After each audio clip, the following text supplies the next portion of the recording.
এই মুহূর্তে একবার সরাসরি রাজস্থানের দিকে নজর রাখবো। সেখানে প্রধানমন্ত্রী নরেন্দ্র মোদী পৌঁছেছেন। অমৃত ভারত স্টেশন প্রকল্পের উদ্বোধন করেন প্রধানমন্ত্রী, আর তারপর বিকানেরে। और इतनी भयंकर गर्मी के बीच और आज इस कार्यक्रम से देश के 18 राज्य और केंद्र शासित प्रदेशों से भी लाखों लोग ऑनलाइन आज यहां हमारे साथ जुड़े हैं। अनेक राज्यों के राज्यपाल, मुख्यमंत्री, लेफ्टिनेंट गवर्नर, अन्य जनप्रतिनिधि आज हमारे साथ हैं। मैं देश भर से जुड़े सभी महानुभावों का, जनता जनार्दन का अभिनंदन करता हूं।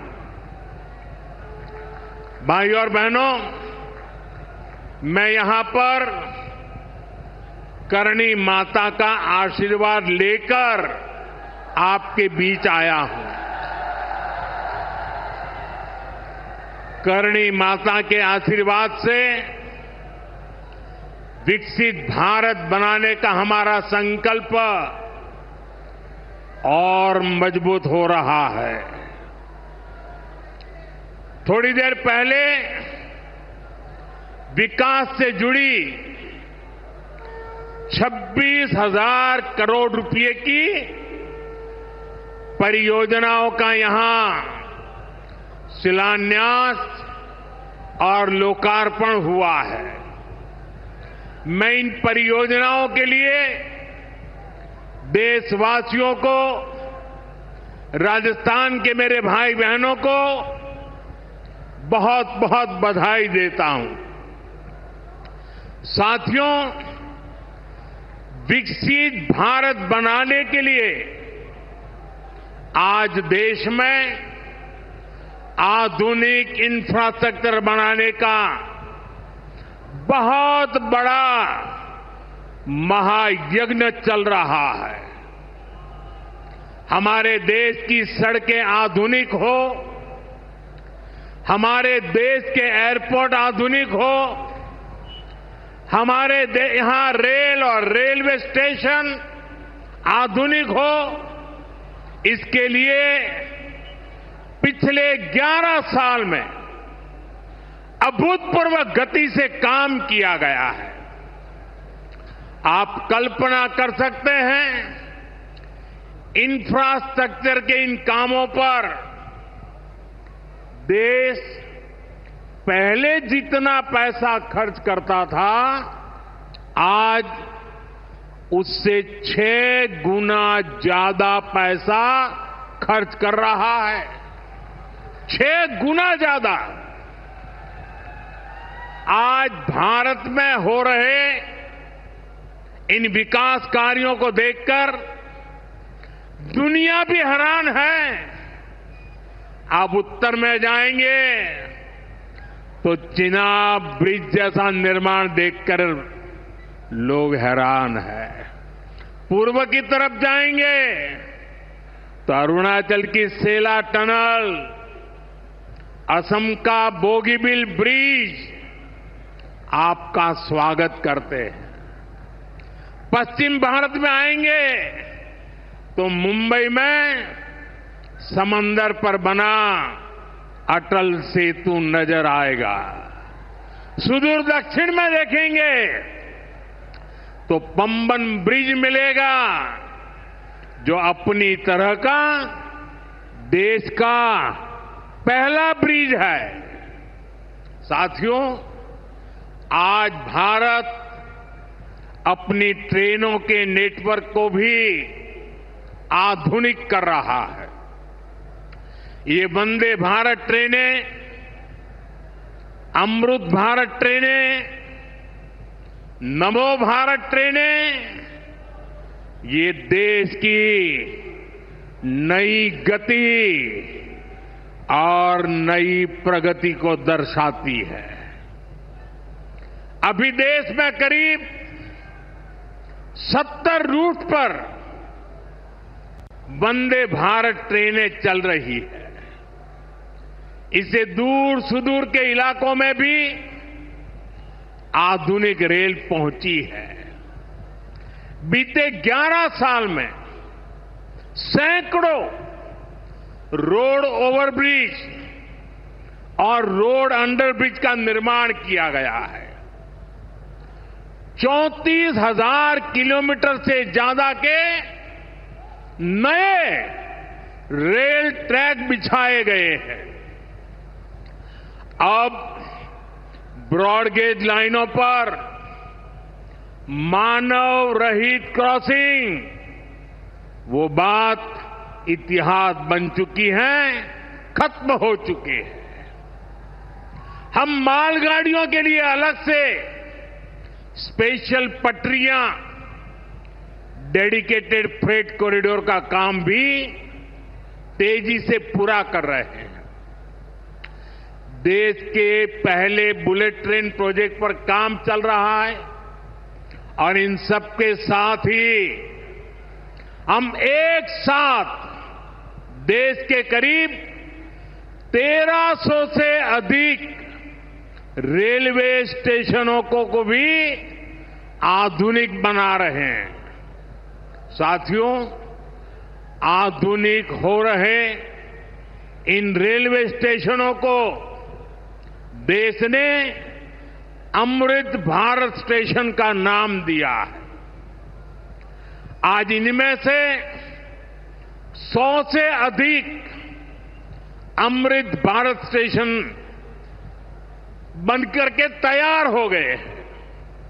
सोशल मीडिया पर भी लोग देख रहे हैं कि इन रेलवे स्टेशनों का पहले क्या हाल था और अब कैसे इनकी तस्वीर बदल गई है। साथियों, विकास भी विरासत भी, इस मंत्र का इन अमृत भारत रेलवे स्टेशनों पर उसका नजारा साफ साफ दिखाई देता है। ये स्थानीय कला और संस्कृति के भी नए प्रतीक है। जैसे राजस्थान के मांडलगढ़ रेलवे स्टेशन पर महान राजस्थानी कला संस्कृति के दर्शन होंगी। बिहार के थावे स्टेशन पर मां थावे वाली के पावन मंदिर और मधुबनी चित्रकला को दर्शाया गया है। मध्य प्रदेश के ओरछा रेलवे स्टेशन पर आपको भगवान राम की आभा का एहसास होगा। श्रीरंगम स्टेशन का डिजाइन भगवान श्री रंगनाथ स्वामी जी के मंदिर से प्रेरित है। गुजरात का डाकोर स्टेशन रणछोड़राय जी से प्रेरित है। तिरुवन्नामलई स्टेशन द्राविड़ वास्तुकला के अनुसार डिजाइन किया गया है। बेगमपट स्टेशन पर आपको काकतीय साम्राज्य के समय का आर्किटेक्चर देखने को मिलेगा। यानी हर अमृत स्टेशन पर आपको भारत की हजारों साल पुरानी विरासत के दर्शन भी होंगे। ये स्टेशन हर राज्य में टूरिज्म को भी बढ़ावा देने के माध्यम बनेंगे, नौजवानों को रोजगार के नए मौके देंगे और मैं उन शहर के नागरिकों को रेलवे में यात्रा करने वाले पैसेंजर से प्रार्थना करूंगा, ये सारी संपत्ति के मालिक आप हैं। कभी भी वहां गंदगी न हो, इस संपत्ति का नुकसान न हो, क्योंकि आप उसके मालिक हैं। साथियों, इंफ्रास्ट्रक्चर बनाने के लिए जो पैसा सरकार खर्च करती है वो रोजगार भी बनाता है, व्यापार कारोबार भी बढ़ाता है। जो हजारों करोड़ रुपए सरकार लगा रही है ये पैसा मजदूर की जेब में जा रहा है, ये दुकानदार को मिल रहा है, दुकान और फैक्ट्री में काम करने वाले लोगों को मिल रहा है। रेत, बजरी, सीमेंट, ये सारी चीजें ढोने वाले ट्रक, टेम्पो चलाने वालों को भी इससे फायदा होता है। और जब ये इंफ्रास्ट्रक्चर बनकर तैयार हो जाता है तो फिर अनेक गुना और फायदे होते हैं। किसान की उपज कम कीमत में बाजार तक पहुंचती है, वेस्टेज कम होती है, जहां सड़कें अच्छी होती हैं, नई ट्रेनें पहुंचती हैं, वहां नए उद्योग लगते हैं, पर्यटन को बहुत बढ़ावा मिलता है। यानी इंफ्रास्ट्रक्चर पर लगने वाले पैसे से हर परिवार का, खास तौर पर हमारे नौजवानों का सबसे अधिक फायदा होता है। साथियों, इंफ्रास्ट्रक्चर पर जो काम हो रहा है उसका हमारे राजस्थान को भी बड़ा लाभ मिल रहा है। आज राजस्थान के गांव-गांव में अच्छी सड़कें बन रही हैं, बॉर्डर के इलाकों में भी शानदार सड़कें बन रही हैं। इसके लिए बीते 11 साल में अकेले राजस्थान में करीब 70,000 करोड़ रुपए खर्च किए गए हैं। राजस्थान में रेलवे के विकास के लिए भी केंद्र सरकार इस साल करीब 10,000 करोड़ रुपए खर्च करने जा रही है। ये 2014 से पहले की तुलना में 15 गुना अधिक है। अभी थोड़ी देर पहले ही यहां से मुंबई के लिए एक नई ट्रेन को हरी झंडी दिखाई गई है। आज ही कई इलाकों में स्वास्थ्य, जल और बिजली से जुड़ी योजनाओं का शिलान्यास और लोकार्पण हुआ है। इन सारे प्रयासों का लक्ष्य है हमारे राजस्थान के शहर हो या गांव तेजी से उन्नति की ओर बढ़ सके। राजस्थान के युवाओं को उनके शहर में ही अच्छे अवसर मिल सके। साथियों, राजस्थान के औद्योगिक विकास के लिए भी डबल इंजन सरकार तेजी से काम कर रही है। अलग अलग सेक्टर्स के लिए यहां भजनलाल जी की सरकार ने